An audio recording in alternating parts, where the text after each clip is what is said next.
Swastiastu.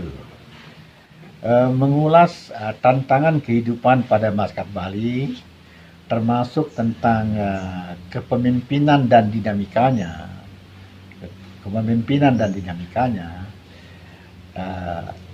Sudah tentu kita harus melihat paling tidak dalam 4 dasawarsa terakhir ini.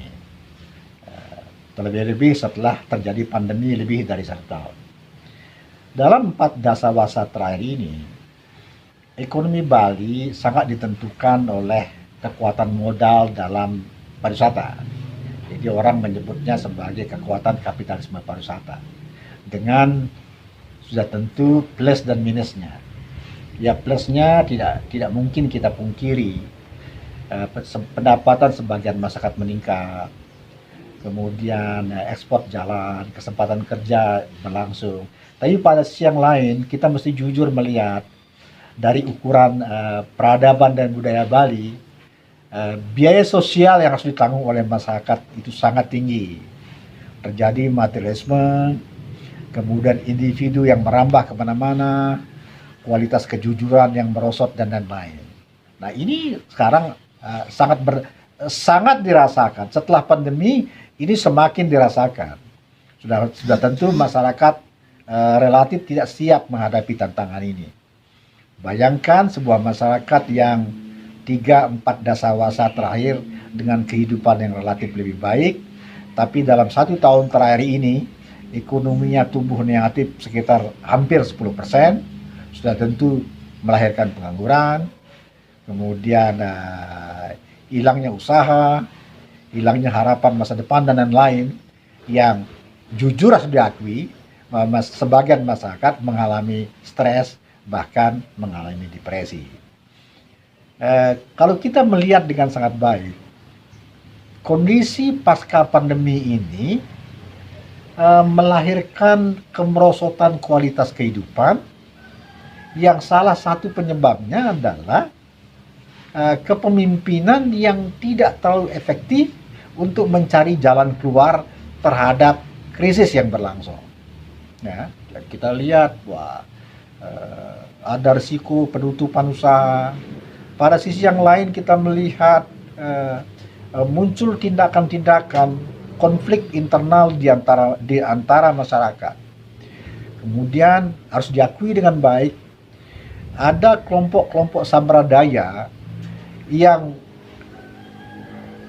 sebetulnya mempunyai itikat baik untuk memperbaiki kualitas keimanan masyarakat yang disalah mengertikan, salah tampi orang, ya, disalah mengertikan. Sebagian ini mungkin saja sebagian dari ekses dari teman-teman sambradaya itu yang berlebihan mengekspresikan keyakinan keagamaan. Itu juga wajar-wajar saja, karena sejarah membuktikan orang-orang pada tingkat TK dalam pemahaman keagamaan akan berlangsung seperti itu.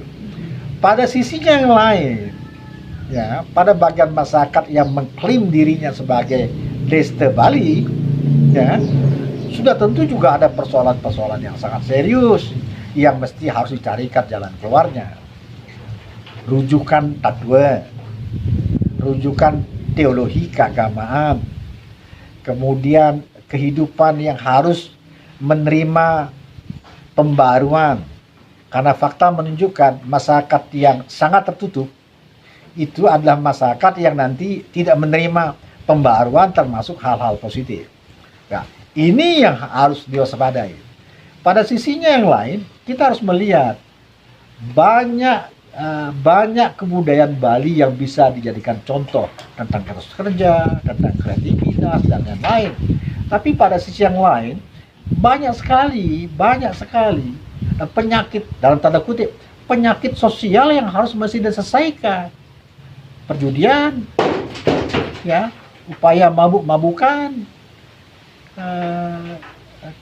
kemerosotan akan kualitas kejujuran, ya. Kan ini harus secara jujur harus diakui. Ada persoalan-persoalan tentang kemampuan harus mengendalikan Sadripu, kemampuan harus mengendalikan Sabta Timira yang harus dilakukan. Kan kita tidak bisa menutup diri atas nama tradisi. Kita menolak seluruh perubahan, pembaharuan yang datang. Pengalaman sejarah yang membuktikan masyarakat, peradaban, kebudayaan yang menolak perubahan itu akan ketinggalan. Pertama, ketinggalan. Kedua, kalah bersaing. Dan ketiga, fakta menunjukkan cepat atau lambat masyarakat itu punah. Di banyak tempat terjadi itu. Nah, sejarah peradaban dan kebudayaan Bali semenjak kedatangan Resi Markandeya selalu kita mendapat catatan. Catatan apa? Catatan dari proses sinkretisme dalam artian yang positif. Ya, masyarakat selalu menerima ide, keyakinan baru, ya. Kemudian meninggalkan tradisi, keyakinan lama yang tidak lagi sesuai, tapi melestarikan keyakinan-keyakinan lama yang masih relevan dan diperkaya oleh keyakinan baru ini. Jadi masyarakat Bali sejak lama mengenal yang namanya cultural enrichment, proses pemerkayaan secara budaya, gitu. Ya, jangan dilawan ini. Ya, kalau ini dilawan nanti akan terjadi apa? Sebut sebagai cultural impoverishment, proses pemiskinan budaya. Ya, ini yang mesti disadari oleh seluruh masyarakat.